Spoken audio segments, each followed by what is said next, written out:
순교자의 피는 교회의 씨앗이다라는 유명한 말이 있습니다. 너무나 중요한 말이기 때문에 한 번 더 반복하겠습니다. 순교자의 피는 교회의 씨앗이다. 이 말은 주후 4세기 기독교 성인이자 4대 교부 중 한 사람인 성 제롬이 한 말입니다. 그렇습니다. 기독교는 피 위에 세워진 종교입니다. 순교자들의 피 위에 세워진 종교입니다. 기독교를 세우신 예수님 자신이 순교하셨고 예수님의 제자들도 대부분 순교했고요. 수많은 그리스도인들이 순교했습니다. 짧은 기간 동안에 우리나라만큼 많은 순교자들이 배출된 나라도 세계에서 찾아보기 힘듭니다. 그래서 그런지 기독교 역사상, 세계 기독교 역사상 가장 짧은 기간에 가장 크게 부흥한 나라는 한국 교회밖에 없습니다. 순교자의 집안들도 가끔 보면 그 집안의 후손들이 복받는 것을 저는 여러 번 목격했습니다. 하나님은 이 순교자의 피를 참 귀히 보시는구나 하는 것을 깨닫습니다. 우리는 지금 요한계시록 6장을 살펴보고 있는데요. 7인 심판 가운데 6째 인 심판까지 이 요한계시록 6장에 기록되어 있습니다. 조금 반복을 하자면 첫째 인심판부터 넷째 인심판까지는 이 땅에 임할 세상 종말의 재앙들이 기록되어 있는 반면에 오늘 살펴보는 5째 재앙에서는 그 배경이 땅에서 하늘로 옮겨집니다. 그 어떤 모습이 하늘에서 펼쳐집니까? 혹독한 핍박 가운데서도 예수님을 믿는 신앙을 지키려다가 핍박받고 순교한 순교자들이 하나님께 심판과 복수를 탄원하는 장면이 오늘 본문에 나와 있습니다. 9절을 제가 다시 한번 볼 텐데요. 펜 갖고 계신 분들은 5째 인이라는 말에 잘 표시를 해 놓으시면 좋겠습니다. 5째 인을 떼실 때에 내가 보니 하나님의 말씀과 그들이 가진 증거로 말미암아 죽임을 당한 영혼들이 제단 아래에 있어. 하나님의 말씀과 그들이 가진 증거로 말미암아 죽임을 당한 영혼이 누굴 가리킬까 하는 거예요. 이것은 예수님이 증거하신 하나님 말씀을 믿고 따르다가 순교한 사람들을 가리킵니다. 여기 보면 영혼들이라는 말이 나와요. 이 영혼들이라는 말이 그리스어로는 푸시카스라는 단어를 쓰는데 이거 오해하면 안 됩니다. 우리 인간의 몸을 구성하는 육체와 대조되는 혼을 말하는 것이 아니에요. 여러분, 이 영혼이라는 것은 눈에 보이지 않아요. 여기서는 그런 육체와 대별되는 혼을 영혼이라고 한 것이 아니에요. 그 근거를 3가지로 들 수가 있는데 사도 요한이 그 영혼을 보았다고 분명히 말해요. 내가 보니. 영이 어떻게 눈에 보이나요? 그 다음에 그들이 하나님께 기도했다고 말합니다. 그 다음에 흰 옷을 입습니다. 이걸 볼 때 이것은 단순한 영적인 존재를 말하는 것이 아니고 사도 요한이 환상으로 본 이 영혼은 순교를 당했는데 다시 살아난 사람들을 가리키는 것입니다. 근데 그들이 어디에 있다고 말씀하는지를 한번 잘 보세요. 그들이 9절 끝에 보면 어디에 있다 그랬어요? 제단 아래에 있다 그랬어요. 순교자들은 왜 제단 아래에 있을까요? 여러분 성경을 읽을 때 그냥 읽으시면 안 됩니다. 왜 제단 아래, 하늘 성전 제단 아래에 있는 이유가 무엇일까 하는 거예요. 유대인들은요, 하늘 하면 뭘 생각했느냐? 하늘 하면 하나님이 계신 곳, 하나님이 계신 성전이라고 생각했습니다. 또 구약 시대에 제사 드릴 때 희생 제물을 번제단 앞에서 죽여서 피를 번제단 아래에다가 뿌렸습니다. 동물의 생명이 피 속에 있다고 믿었기 때문입니다. 그래서 이 출애굽기 29장 11절 12절을 한번 보세요. 너는 회막문 여호와 앞에서 그 송아지를 잡고 그 피를 네 손가락으로 제단 뿔들에 바르고, 그 다음 같이 읽겠습니다. 시작. 그 피 전부를 제단 밑에 쏟을지며 그랬어요. 자, 피를 어디다 쏟으라 그랬어요? 제단 아래, 밑에, 아래. 따라서 순교자들의 이 영혼들이 하늘 성전 제단 아래 있다는 것은 무슨 뜻입니까? 이들의 순교가 개죽음 당한 게 아니라는 거예요. 개죽음이 아니고 하나님께서는 하늘 성전 제단의 희생 제물로서 순교자들을 받아주신다. 복되고 기쁜 죽음이다. 하나님이 보실 때는 굉장히 귀하고 복된 죽음이다 하는 것을 말씀하는 거예요.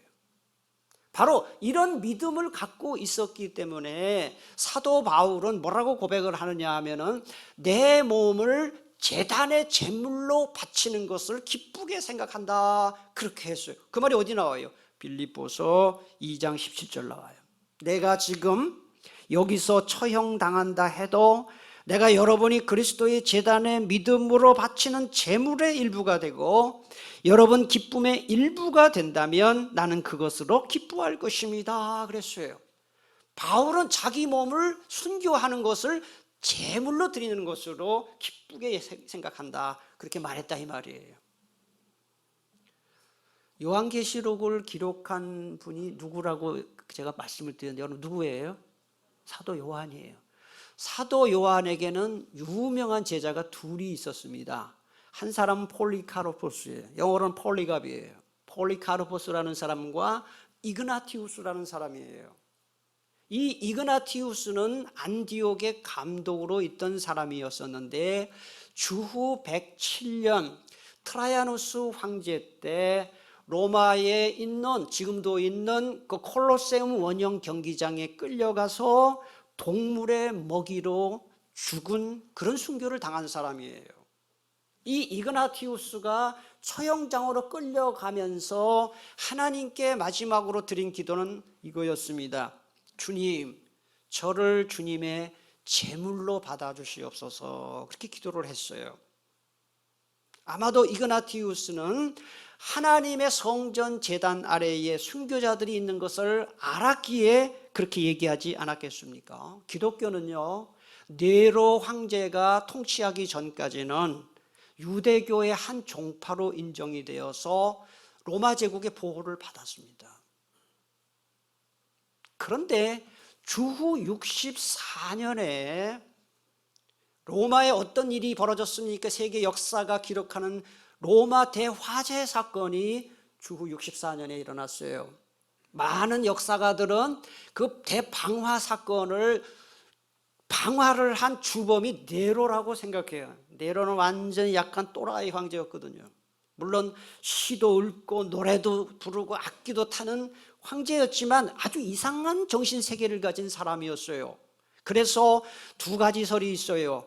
자기가 시를 잘 쓰기 위해서 그 시흥을 불러일으키기 위해서 화제를 일으켰다는 설도 있고요.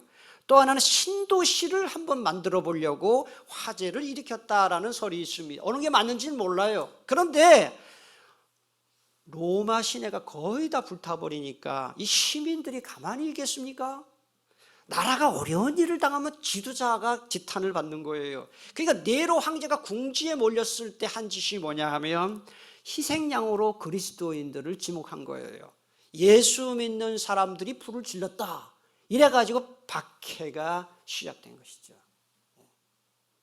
그래서 아마도 베드로 사도와 사도 바울이 네로 시대에 순교했을 것이다.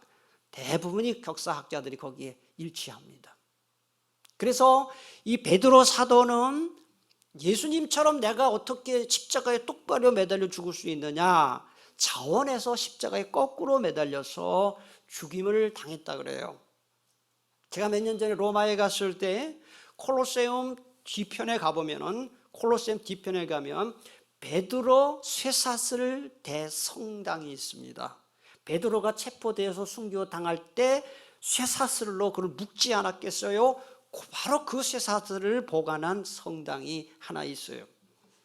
그것을 보면서 마음이 많이 제가 숙연해진 기억이 있습니다. 사도 바울은 체포돼서 목이 잘려가지고 순교를 당했습니다. 그러니까 이분들은 전부 네로 시대에 순교를 당한 인물입니다.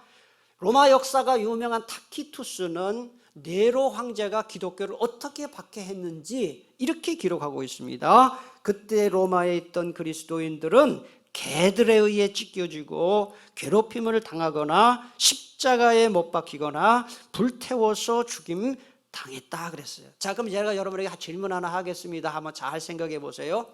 여기 9절에 기록된 순교자들은 어느 시대의 순교자들일까 하는 거예요.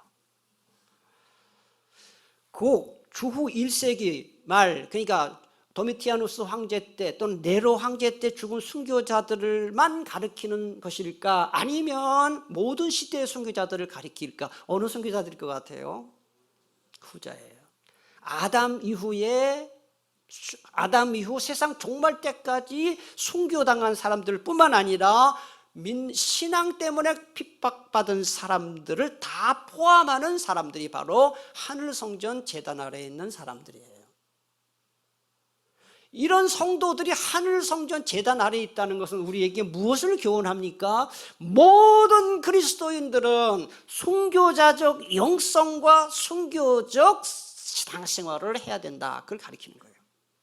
예수님이 마태복음 16장 24절에서 이미 말씀하셨습니다. 예수께서 제자들에게 이르시되 누구든지 나를 따라오려거든 자기를 부인하고, 그 다음에 뭐라 그랬냐면 뭐를 지고 따라오라 그랬습니까? 자기 십자가를 지고 따라오라 그랬어요. 자기 십자가라는 것은 뭐겠어요? 예수 똑바로 믿으려다가 당하는 고통, 손해, 불이익, 핍박, 조롱, 비난 다 포함하는 것이지요. 누군가 그런 얘기를 했습니다. 신앙을 지키려다가 피 흘려 죽는 것을 적색 순교라고 한다면 그 정도는 아니지만 신앙생활을 똑바로 하려다가 신앙 양심을 지키려다가 당하는 불이익이나 손해보거나 조롱당하는 것은 백색 순교다, 그렇게 말을 했습니다. 제가 이 시간 여러분에게 한번 질문을 드릴 텐데 각자에게 대답을 해보세요. 여러분은 신앙생활을 잘 하려고 하다가 손해본 거 있나요? 다른 거 말고요. 자기가 장사를 잘못하거나 자기가 처신 잘못한 거 말고 순전히 신앙 지키는 것 때문에 손해보거나 불이익 당하거나 왕따 당하거나 조롱당하는 일이 있었느냐 하는 것입니다. 만약에 이 질문에 대해서 저는 그런 게 많아요 라고 대답한다면 바로 그 사람은 순교자적 삶을 사는 거예요. 그러나 반대로 나는 아무리 생각해봐도 신앙생활 똑바로 하려다가 당한 게 아무것도 없다, 손해보는 거 아무것도 없다, 어려움도 없다, 단순히 예수 잘 믿어서 덕보려고 신앙생활 한다, 그건 주님이 의도하신 신앙생활 아니에요. 그거는 종교생활이에요. 자, 하늘성전 제단 아래에 있는 순교자들은 거기에서 뭘 했을까요? 오늘 본문 10절에 답이 나와요. 두 가지, 거기서 10절에 보면은 이런 대답을 하고 있습니다. 큰 소리로 불러 이르되 거룩하고 참되신 대주제여, 땅에 거하는 자들을 심판하여 우리 피를 갚아주지 아니하시기를 어느 때까지 하시려 하나이까. 여기서 예수님을 불러요. 순교자들 큰 소리로 거룩하고 참되신 대주제야라고 불러요. 여기서 이 대주제라고 번역된 그리스어 데스포테스라는 이 단어는 그 당시 노예에게 절대 권력을 갖고 절대 소유권을 갖고 있던 노예의 주인을 부르는 호칭이에요. 또 하나는 막강한 권력을 갖고 세계를 지배하던 로마 황제에게도 데스포테스라는 대주제라는 이런 호칭이 있었어요. 이 순교한 사람들은 다름이 아닙니다. 로마 황제가 아닌 예수님을 주제라고 부르다가 처형당한 사람들이에요. 다시 말해 그들은 세계 역사와 인생을 주관하시는 분은 로마 황제가 아니라 예수님이라고 믿은 것 때문에 순교당한 것입니다. 여러분, 지금 윤석열 대통령이 우리나라를 리더십을 발휘하고 있고 많은 국회의원들이 입법부에서 입법 활동을 하고 대법원장과 판사들이 사법부의 구성원이 되어서 나라를 이렇게 끌고 가고 있는 것은 맞아요. 또 여러분이 열심히 새벽부터 밤까지 직장생활하고 사업하고 공부하고 그래서 여러분 인생이 지금 하루하루 살아가는 거 맞아요. 그러나 기억하세요. 보이지 않는 곳에서 역사를 움직이시고 우리의 인생을 끌고 가시는 분은 예수님이세요. 예수님. 이 믿음이 여러분에게 있게 되기를 축복합니다. 여기서 땅에 거하는 자들은 누구일까요? 10절에 땅에 거하는 자들이란 하늘에 있는 교회 공동체와 대조되는 그리스도인들을 무자비하게 핍박하고 또는 죽인 자들을 포함해서 하나님을 거역하고 대적하는 사탄에게 속한 자들을 말하는 거예요. 사탄의 자녀들을 말하는 거예요. 현대어 성경은 10절을 이렇게 번역했습니다. 한번 보세요. 그들은 모두 큰 소리로 주님을 부르며 이렇게 계시록 13장 8절입니다. 죽임을 당한 어린 양의 생명책에 창세 이후로 이름이 기록되지 못하고, 잘 보세요. 이 땅에 사는 자들은 다 뭐를 경배한다 그랬어요? 짐승. 이 계시록에서 짐승은 사탄을 말하는 거예요. 그러니까 이 땅에 사는 자들은 사탄에게 속한 자들을 말하는 것입니다. 그래서 이 하늘 성전 제단 아래에 있는 이 순교자들은 하나님께 뭐라고 기도합니까? 하나님, 땅에 거하는 자들을 심판하고 보복해 주십시오라고 탄원했습니다. 현대어 성경 10절을 이렇게 번역했습니다. 그들은 모두 큰 소리로 주님을 부르며 이렇게 말하였습니다. 오 거룩하시고 진실하시며 온 세상을 맡아 다스리시는 주님, 땅 위에 있는 자들이 저희들에게 행한 악한 일을 심판하시기를 왜 그렇게 더디하십니까? 저희들이 흘린 피해에 대한 복수를 언제나 해 주시렵니까? 하나님 왜 심판 안 하세요? 왜 복수 안 해주세요? 이런 기도예요. 여러분, 이 복수를 기원하는 것은 약자들과 희생자들이 할 수 있는 마지막 저항입니다. 저는 오늘 이 기도, 10절에 나오는 기도를 읽으면서 묵상하면서 우리나라 근현대사를 한번 되돌아봤어요. 이런 기도를 누가 할까? 왜 보복해 주지 않아요? 하나님 왜 저런 자들 가만 놔둬요? 우리나라 근현대사를 공부해 보면 참 비극이죠. 1919년 3.1운동 때 만세했다는 이유 하나만으로 고문을 당하거나 죽임을 당한 많은 민중들이 있죠. 네. 일본군에게 끌려가서 성놀이개로 강간당하고 죽임당한 우리 조선의 어린 소녀들이 있어요. 6.25 전쟁 때 빨갱이와 공산당에게 부역했다는 혐의를 씌워서 재판도 받지 않고 강과 산과 들에 희생당한 많은 민간인 희생자들이 있어요. 1980년 5월 광주 사태 때 광주 금남로에서 이 군인들의 총칼에 죽어간 젊은 남녀 시위자들이 있습니다. 진도 앞바다에서 아무 죄도 없이 세월호에 갇혀서 죽임당한 세월호 남녀 고등학생들, 최근에는 이태원 참사로 인해서 죽어간 많은 젊은 사람들의 유족들이 뭘 요구합니까, 여러분? 진상을 밝혀주시고 이 죽은 사람들의 명예를 회복시켜 주시고 가해자들, 책임 있는 자들을 정당하게 처벌해 달라는 거 아니에요? 이거 뭐가 달라요? 똑같은 얘기죠. 그런데 여러분 가만히 또 생각해 보면 순교를 하는 정도의 순교자들이라 그러면 보통 사람은 할 수 없잖아요. 아무나 순교하나요? 여러분에게 만약에 공상 북한군이 내려서 총 들고 딱 들이대고 너 예수 믿을래 안 믿을래? 예수 믿으면 당장 내가 저 죽이고 안 믿는다는 한마디 말만 하면 살려줄게. 그럼 여러분 자신 있게 나 예수 믿습니다 하고 그렇게 할 수 있을 것 같아요? 저는 못할 것 같아요.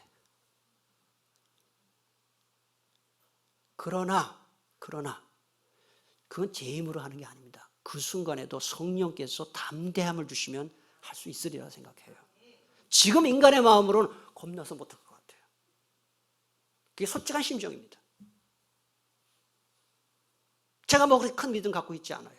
그러나 성령께서 저를 가만 놔둘 것 같지는 않아요. 여러분 아무나 순교하나요? 정말 믿음이 엄청 좋은 사람들이 순교하는데 오늘 본문에 나오는 10절의 기도를 보면서 제가 이런 생각이 들었어요. 아니 순교자들이 이 기도하는 거 맞나? 엄청 좋은 믿음을 가진 사람들이 순교 당해놓고 가해자들을 복수해달라고 심판해달라고 하나님께 타는 기도하는 것이 이게 맞나? 이런 생각이 여러분 들지 않으세요? 들어야 정상이죠.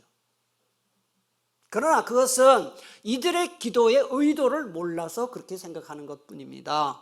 개인적인 감정이나 원한을 갚아달라는 기도가 절대 아니에요. 그럼 어떤 기도냐? 이건 이겁니다. 잘 들어보세요. 믿음 때문에 순교한 것이 옳고 그들을 박해한 것은 큰 죄라는 사실을 만민 앞에 증거해달라는 기도예요. 죄인은 심판받고 의인은 상급을 주시는 하나님의 공의를 보여달라는 기도예요. 하나님이 온 세상을 다스리시는 하나님의 통치가 하나님 나라가 임하게 해달라는 기도예요. 이것은 개인 원한을 갚아달라는 기도가 아닙니다. 그래서 이 원수 갚아달라는 기도가 성경에 많이 나와요. 특히 구약 성경의 시편에 많이 나오는데요. 예를 들면은 나를 못 살게 군 아무개를 수명대로 살지 못하게 해달라는 기도도 나오고요. 그 부인의 임신한 아기가 사산되게 해달라는 기도도 나오고요. 그들의 눈을 독수리가 파먹게 해달라는 기도가 나오고요. 그들의 창자를 구더기들이 다 먹게 해달라 이런 기도도 나와요. 여러분 시편에 많이 나와요.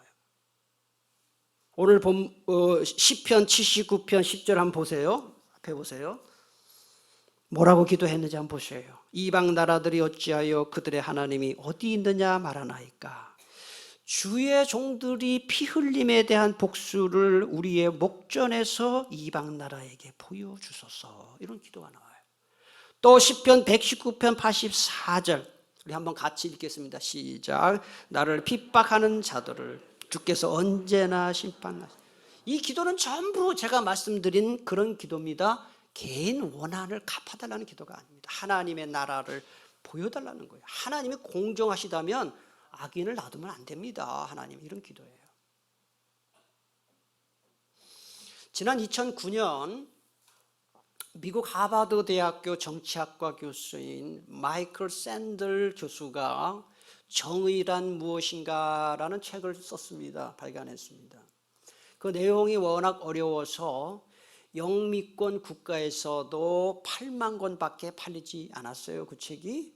그런데 놀랍게도 우리 대한민국에서만 그 책이 200만 권 팔렸어요. 초대형 베스트셀러가 됐어요. 2012년 샌들 교수가 우리 대한민국을 방문해서 강연회를 열었습니다. 14,000석 규모의 연세대학교 노천극장에서 그 샌들 교수의 강의를 들으려고 많은 청중들, 특히 젊은 대학생들 위주로 청년들이 그 자리를 가득가득 메워 인산인해를 이루었습니다. 얼마나 샌들 교수가 놀랐던지 철학 강의에 10,000명이 넘는 사람들이 온 거 처음 봤다라고 말할 정도였습니다. 그토록 많은 젊은이들이 정의에 대해서 관심이 있다. 여기에 대해서 여러분은 어떤 평가를 내리세요? 좋은 일입니까? 그게 나쁜 일입니까? 잘 생각해 보세요. 우리 사회가 그만큼 정의롭지 못하고 공정하지 못하고 공평하지 못하기 때문에 그런 일이 있다는 반증 아니겠어요? 권력을 가지고 재력을 가지고 힘을 가진 사람들이 약자를 짓밟고 그 다음에 괴롭히는 불의하고 불공정하고 불공평한 세상에 대한 20대 30대 젊은이들의 분노가 그렇게 반증된 거죠. 그러나 저는 이렇게 생각합니다. 여러분, 분노를 의분이라고 합시다. 거룩한 분노라고 합시다. 이따위 세상 지옥이다, 헬 지옥이다 그러면서 막 외국으로 이민 간 사람도 한때 많이 있었어요. 그렇게 한다고 우리나라가 공정하게 됩니까? 여러분, 분노한다고 데모한다고 나라가 공정하게 되는 건 아니에요. 지도자를 욕하기만 해서 되는 것도 아니에요. 정치인들을 탓해서만 되는 것도 아니에요. 저는 이렇게 생각해요. 우리나라가 하나님의 공의와 정의가 펼쳐지는 나라가 되는 방법은 딱 하나밖에 없어요. 그게 뭐냐? 예수 믿는 사람들이 말씀대로 살면 저절로 그렇게 되는 거예요. 아멘이십니까? 신앙 양심에 따라 살면 돼요.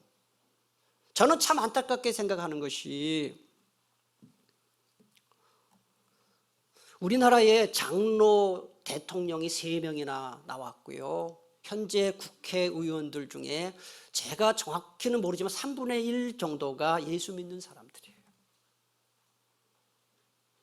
저는 유명한 정치인들 중에 누가 예수 믿는지 많이 알고 있어요. 그 사람과 친하다는 뜻이 아니에요. 누가 예수 믿는지 않는다는 거예요. 근데 가만히 이렇게 하는 짓들을 보면 저분이 왜 예수 믿는 사람이지? 라는 생각이 많이 들어요. 똑같아요. 아멘 사람들하고. 그러니까 나라가 안 바뀌는 거예요. 하나님의 공의와 하나님의 정의는요, 분노하고 데모하고 비난하고 그래서 되는 게 아니에요. 사랑하는 교우 여러분, 우리 교회에 속한 여러분부터 우리부터 말씀대로 살기를 축원합니다. 그러면 나라는 저절로 공의로운 나라가 되는 거예요. 순교자들이 불신자들을 심판해달라고 탄원 기도를 올리자 하나님이 어떻게 응답하셨나? 11절에 보면 답이 나와요. 2가지로 응답하셨어요. 11절을 다 같이 다시 한번 11절 봉독합니다. 시작. 각각 그들에게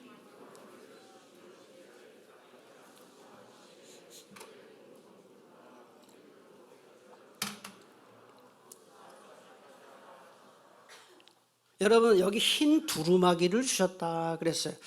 근데 여러분 두루마리와 두루마기가 나와요. 계시록에 앞에 보면은 두루마리가 5장 1절에 보면 두루마리가 나오죠. 두루마리와 두루마기 헷갈리면 안 됩니다. 두루마리는 쉽게 말하면 뭐예요? 책이에요. 책. 파피루스 책이에요. 두루마기는 뭐예요? 옷이에요. 그러니까 흰 옷을 줬다는 뜻이에요. 요한계시록에서 흰 색깔은 순교를 상징하고 의로움을 상징하고 승리를 상징하는 거예요. 그러니까 주님께서 순교자들에게 흰 두루마기, 흰 옷을 주셨다는 것은 무슨 뜻일까요? 그들이 비록 세속 권력자들의 폭력과 그 다음에 이 권력 앞에 핍박받고 순교당해야만 했지만 진정한 승리자는 권력자들이 아니라 순교당한 당신들이다. 주님이 그걸 인정해 주신 거예요. 이어서 하나님은 순교자들에게 뭐라고 말을 했나요? 11절 읽었지요? 잠시 동안 쉬라 그랬어요. 또 죽임당하여 수가 차기까지 하라 그랬어요. 여기서 그들의 동무종들과 형제들이라는 것은 순교자들의 동료들, 즉 순교자들의 형제들이라는 뜻이에요. 그 다음에 죽임 당하여 그 수가 차기까지 하라는 말을 이렇게 오해하면 안 됩니다. 하나님이 순교당할 사람 숫자를 20만 명이 순교당해야 돼, 50만 명이 순교당해야 돼, 그 다 죽을 때까지는 절대로 세상의 끝이 안 와, 이게 아니에요. 하나님이 이게 무지막지한 하나님이 아니에요. 그런 뜻이 아니고요, 이런 뜻이에요. 아직도 당분간 핍박이 계속되기 때문에 순교자들은 나올 거다, 이런 뜻을 이런 식으로 표현을 한 것입니다. 여러분, 순교당한 사람이나 지금도 순교는 아니지만 아주 신앙생활 때문에 고통받는 사람들은 세상 종말이 빨리 왔으면 좋겠다라고 생각할지 모르지만, 우리 하나님이 이 세상 종말을 늦추시는 가장 큰 이유가 베드로 후서 3장 9절에 잘 나와 있어요. 어떤 이들이 생각하는 것과 같이 주님께서는 약속을 더디 지키시는 것이 아닙니다. 도리어 여러분을 위하여 오래 참으시는 것입니다. 그 다음 읽겠습니다. 시작. 하나님께서는 아무도 멸망하지 않고 모두 회개하는 데 이르기를 바라십니다. 종말이 늦춰지는 이유는 하나예요. 더 많은 영혼들이 구원받을 기다리시는 것이죠. 제가 인생을 살아보니까요, 자녀는 부모 마음을 몰라요. 전혀 모른다는 건 아니고요, 부모가 어떤 마음을 품고 있는지 반도 몰라요. 제가 우리 부모에 대해서도 그렇고 우리 자녀들이 저에 대해서도 그래요. 그건 다 똑같아요. 부모는 여러분, 자식들이 막 미운 짓을 하고 막 속색이고 그럴 때 다 부모님들 한번 생각해 보세요. 그 아이가 막 잘못되면 좋겠어요? 아주 막 죽이고 싶을 정도로 싫어요? 그렇지 않잖아요. 정말 속을 새기고 할 때 더 측은하잖아요. 사람 구실을 못하는 자녀가 있을 때 더 측은하잖아요. 부모 마음은 그래요. 순교자들조차도 하나님의 마음을 모르는 거예요. 그러니까 우리 하나님께서, 그러니까 이 순교자들이 언제까지 늦추십니까? 라고 기도하잖아요. 언제까지 복수를 늦추십니까? 심판을 늦추십니까? 구약 성경에 보면 이런 기도가 많이 나와요. 한 구절만 보여드릴게요. 시편 94편 1절로 3절. 여기 보면 아주 굉장한 강도가 높은 기도가 나와요. 여호와여, 무슨 하나님이라 그래요? 복수하시는 하나님. 막 압력을 넣어요, 하나님한테. 복수하시는 하나님이여, 빛을 비추어 주소서.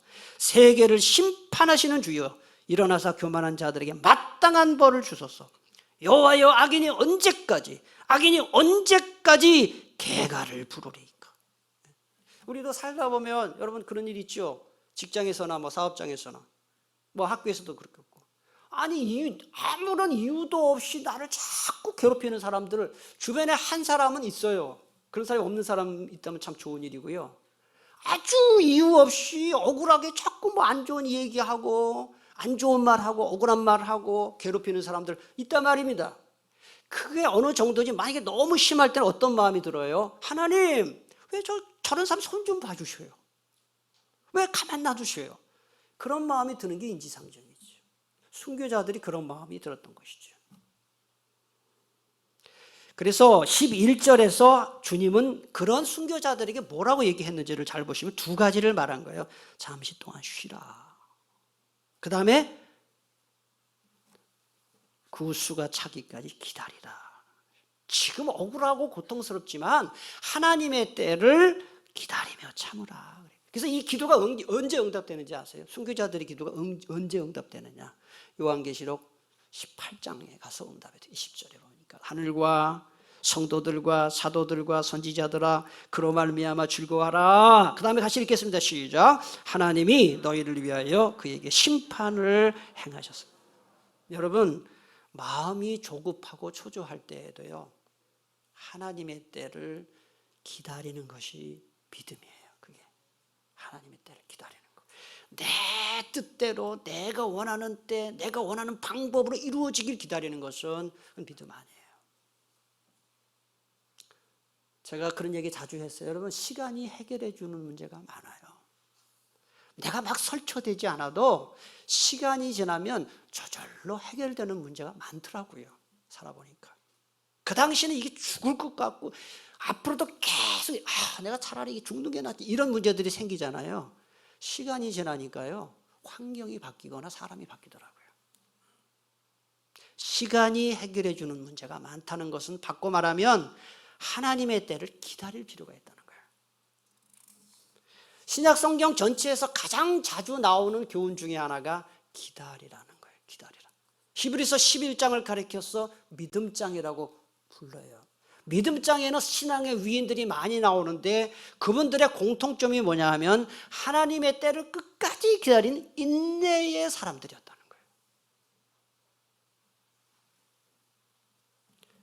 여러분, 세상 모든 사람들이, 세상 모든 일이, 만사가 내 소원과 내 뜻대로 되면 행복할 것 같지요?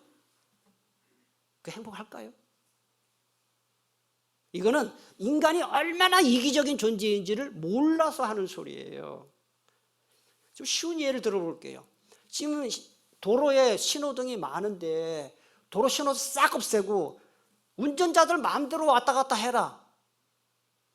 도로 마비됩니다. 서로 자기가 먼저 가려고 합니다. 이 사람의 이기심과 저 사람의 이기심이 충돌을 합니다. 이 사람의 욕심과 저 사람의 욕심이 충돌을 합니다. 그래서 모든 사람들이 자기 마음대로 되는 그것은 행복이 아니라 생지옥이 되는 거예요. 어떤 것이 행복인지, 어떤 것이 행복한 것인지 아세요? 모든 일이 하나님의 뜻대로, 하나님의 때에, 하나님의 방법대로 될 때 우리에게 가장 유익한 거예요. 그래서 기다려야 돼요. 여러분들 중에는 믿지 않는 식구를 위해서 기도하는데 빨리 응답이 되지 않아서 기도를 포기한 분 혹시 계셔요? 기다리며 기도해야 돼요. 결혼 문제 마찬가지예요. 질병 치유도 그래요. 끝까지 하나님의 때를 기다리며 기도하다 보면 하나님이 반드시 이루어 주실 것입니다. 기도하겠습니다. 오늘 주신 말씀 붙들고